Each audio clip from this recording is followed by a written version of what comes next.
Mike freaking Tyson. The name alone could make grown men second-guess stepping in the ring. Back in the day, he was a straight-up wrecking machine, built like a pit bull, moved like a damn panther.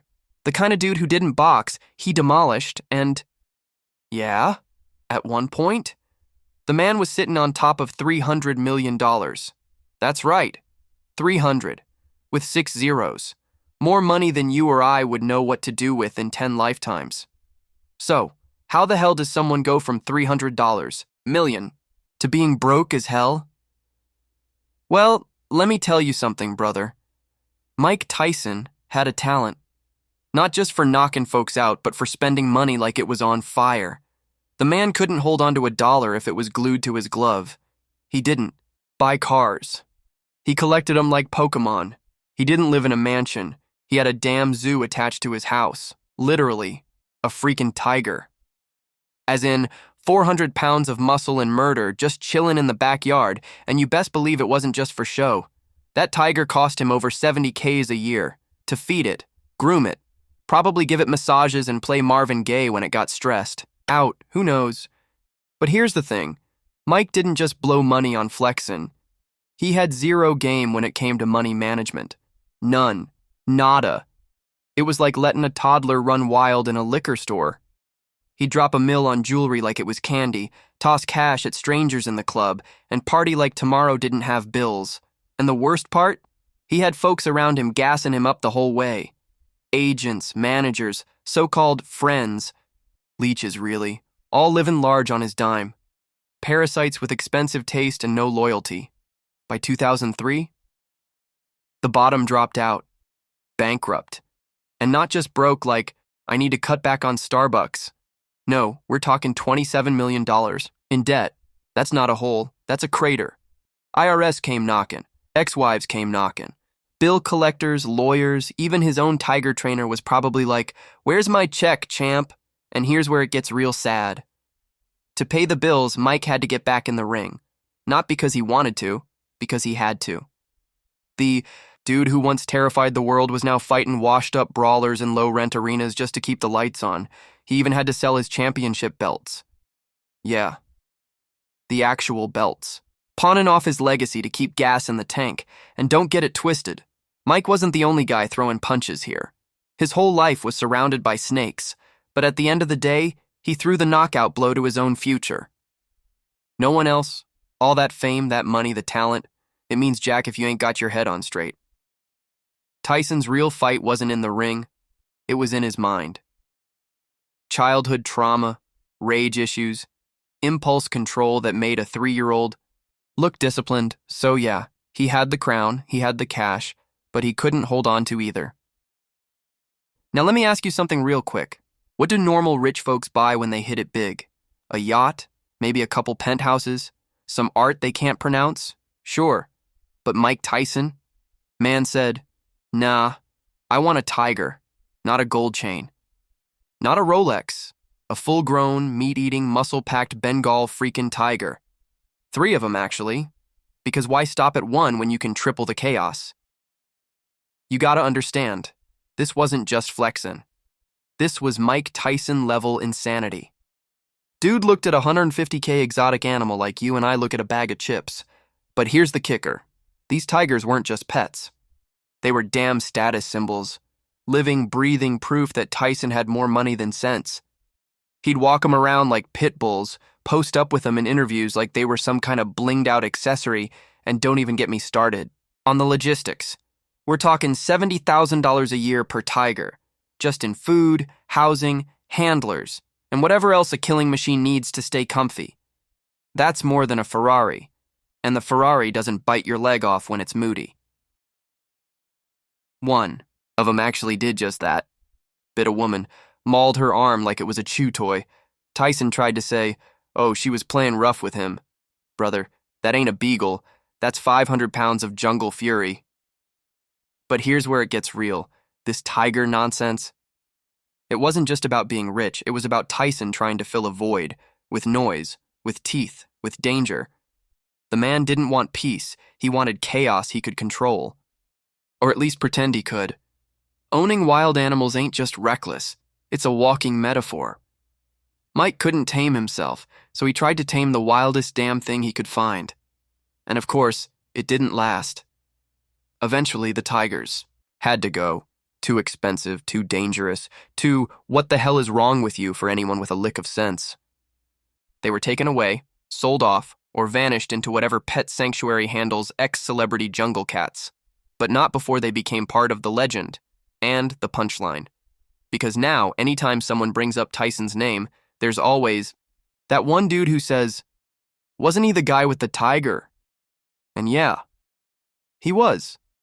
A once-in-a-generation athlete reduced to viral trivia because he turned his mansion into Tiger King before Netflix made it cool. You can have all the power in the world, but if you don't know how to wield it, you end up broke with teeth marks on your legacy. All right, picture this. Late 80s, early 90s, Mike Tyson is everywhere. Kid from Brownsville turned into the baddest man on the planet. Undefeated, unstoppable, untouchable. The guy wasn't just a fighter, he was a damn brand. Shoes, soda, snacks, you name it. If you could slap a face on it, folks wanted Mike's mug front and center. He was the golden goose with gold chains, knocking dudes out in 91 seconds and still making time for Pepsi commercials. Pure American marketing magic. And the man? He bought into the hype hard, started strutting like a Wall Street kingpin with fists, started thinking he was more than a boxer. He was a mogul, a businessman, a genius even. Problem is, Tyson wasn't running his empire. His empire was running him. Behind all the bravado, the bling, and the tigers, the numbers weren't adding up. But you wouldn't know it from how he talked. Mike would say things like, "I'm worth $300 million, with that wild glint in his eye. Meanwhile, his checkbook was crying in the corner. And don't forget, he had a whole entourage gassing him up 24/7. Advisors, handlers, managers, every last one of them riding his gravy train, telling him what he wanted to hear, not what he needed to know. You ever hear of a man spending $10,000 a week just on clothes? Mike did that, because apparently silk shirts and custom shoes were more important than paying taxes or reading contracts. He even once said, "I don't look at money in terms of numbers. I look at it as freedom." Brother, that's deep. That's also how you end up broke and deep in debt. Want to know what freedom doesn't include? Owing the IRS? Want to know what'll really kill your vibe? Bankruptcy court. Turns out Mike wasn't just overspending, he was undercounting.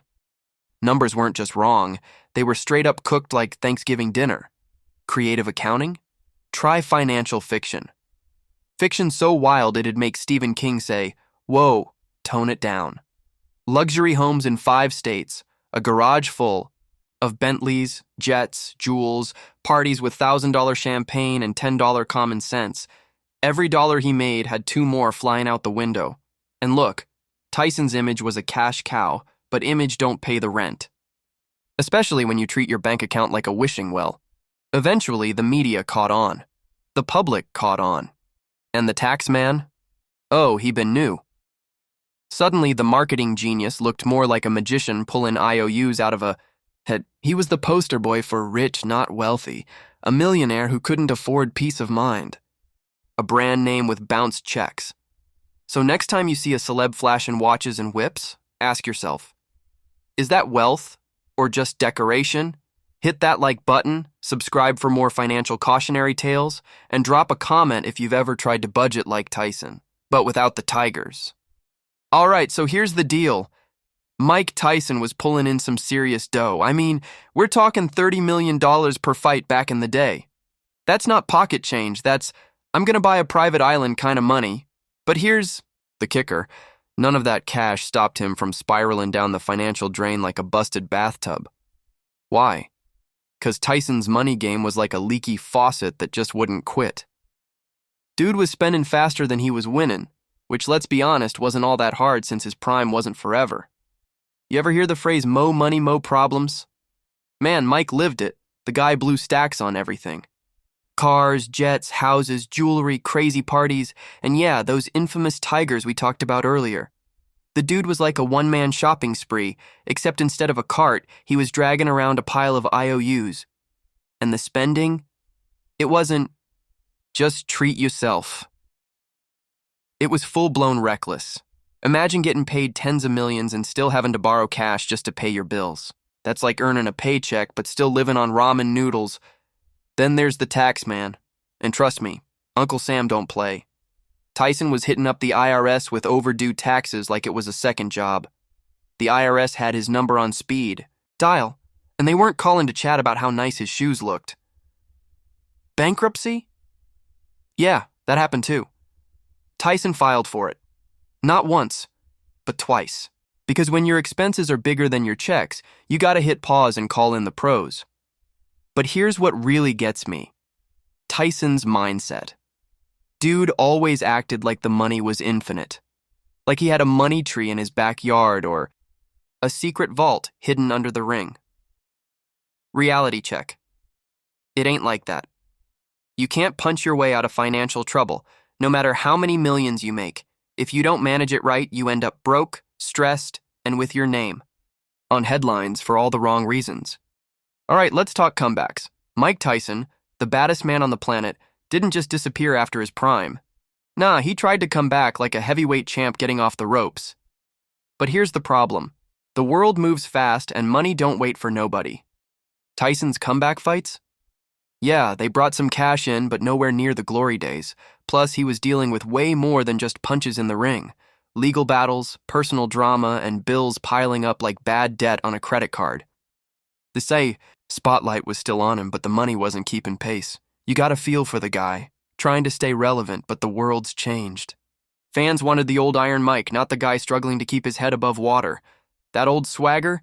Sometimes it's hard to fake when your wallet's crying louder than the crowd. And here's the kicker. Tyson started taking gigs outside the ring. Acting, reality TV, podcasting, even a stint as a meme icon. He was hustling, but it was a hustle that came with smaller paychecks and bigger bills. It's like trying to drive a Ferrari on empty. The engine's there, but the fuel ain't. The comeback was a mixed bag. Some wins, some losses, and a whole lot of lessons about how fame and fortune don't last forever if you don't plan right. So when you see Mike Tyson today, you see a man who's been through the ringer and still fighting, but in different arenas. Sometimes the hardest fights happen outside the ring. All right, buckle up, because Mike Tyson's life wasn't just about punches and paydays. Nah, the dude got tangled in some serious legal messes that hit his pockets harder than any right hook. You see, fame's a double-edged sword. While it brings the spotlight, it also shines on your dirt. Tyson's run-ins with the law weren't just tabloids fodder, they cost him big time. We're talking lawsuits, settlements, fines, a financial nightmare. One headline that stuck? The infamous 1992 conviction. That wasn't just a blow to his rep, it meant legal fees, lost fight purses, and a whole lot of drama. That jail time? Yeah, that didn't pay no bills. Then there was the endless parade of civil suits, from disputes with managers to claims from former associates. Every fight outside the ring drained more cash than the last. And let's not forget the IRS. Those cats were breathing down his neck too, demanding their cut. Tax liens and back payments piled up like bad punches. Tyson's legal battles were like a fight with no rounds, just one expensive, exhausting marathon. The more famous he got, the more vultures circled, ready to peck at his fortune. And here's the real kicker. Legal troubles don't just hit your wallet, they mess with your focus and reputation. Sponsors back away, deals fall through, and suddenly you're not the champ anymore. You're the guy with the headlines. All right, let's be real. Mike Tyson wasn't just a boxer, the dude was a walking headline. From knocking out opponents to knocking down cultural barriers, he became a pop culture phenomenon. Remember when Mike jumped off the ropes and into the TV screen? That quirky cameo in The Hangover, the video game appearances, the cartoons, even his own podcast. Tyson wasn't just fighting opponents, he was fighting for attention in a whole new arena. But here's the thing. The guy, who once terrified the ring, morphed into a larger-than-life character. Sometimes the world saw Mike the fighter, other times it was Mike the meme, or Mike the tiger guy. This new Mike wasn't always about power punches. Nah, it was about punchlines, viral moments, and keeping himself relevant in a world that moves faster than a Tyson uppercut. And sometimes that fame came with a price. The media loved the drama, the scandals, and the wild stories. Tyson became part of the show, whether he liked it or not. But the dude rolled with it. He turned his ups and downs into a story of redemption, humor, and surprising wisdom. The boxing gloves came off, and the spotlight turned into a stage for a different kind of performance. It wasn't the life of a champ anymore. It was the life of a legend who'd seen it all and still kept on fighting in his own way. So, what's the takeaway? Sometimes your biggest fights happen outside the ring, and surviving those is the real victory. Hit that like button, subscribe, and tell me in the comments. What's your favorite Mike Tyson pop culture moment? All right, now we gotta talk about the crew, Tyson's kids. Yeah, the family legacy ain't all about trophies and glory. Turns out the drama kinda runs in the blood. Mike Jr., Raina, and the rest? They got a front row seat to the highs and lows. And let me tell you, inheriting a famous last name ain't all sunshine and rainbows. Along with the name comes lawsuits, investigations, and money troubles that feel heavier than any championship belt. Some of these family legal battles? Man, it's like a reality show you don't want to binge watch. Disputes over money, business, deals gone sideways, and those pesky court appearances, and it's not just about cash. Family fights can get messy. Trust me, when the money's big and the stakes bigger, tempers flare and lawyers get busy. But here's the irony. While the name Tyson opens doors, it also shines a spotlight on every move.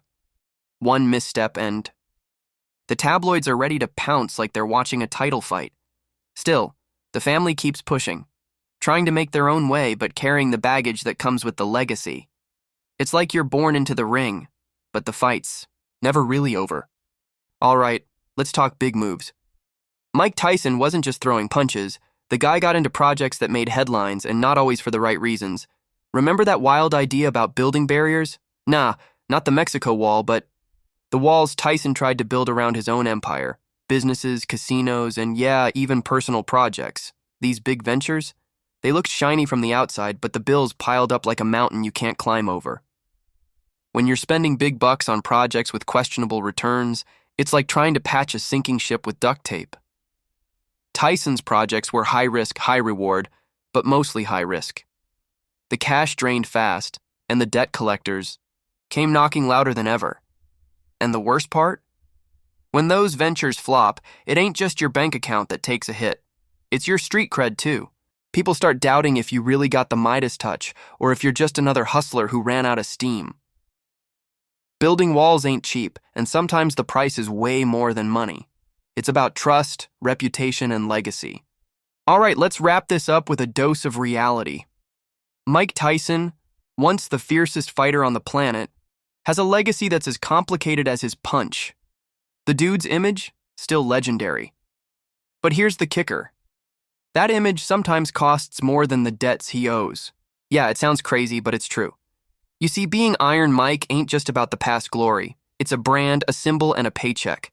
But maintaining that image, man, it ain't cheap. Tyson's had to spend mad cash keeping his name out there. Lawyers, PR teams, endorsements, appearances. It's like trying to keep a classic car running. The value's there, but the maintenance? Oof. And despite all the money he's owed, Tyson's still a symbol of success for many. The irony? You can go broke, have your assets tied up, face lawsuits, and still be the king of the ring in people's eyes. That's the weird magic of celebrity. The image can outlive the bank account. So here's the takeaway. In the game of fame and fortune, your image might just be your biggest asset. Or your biggest debt. Smash that like, subscribe, and tell me, what celebrity do you think has the most ironic legacy?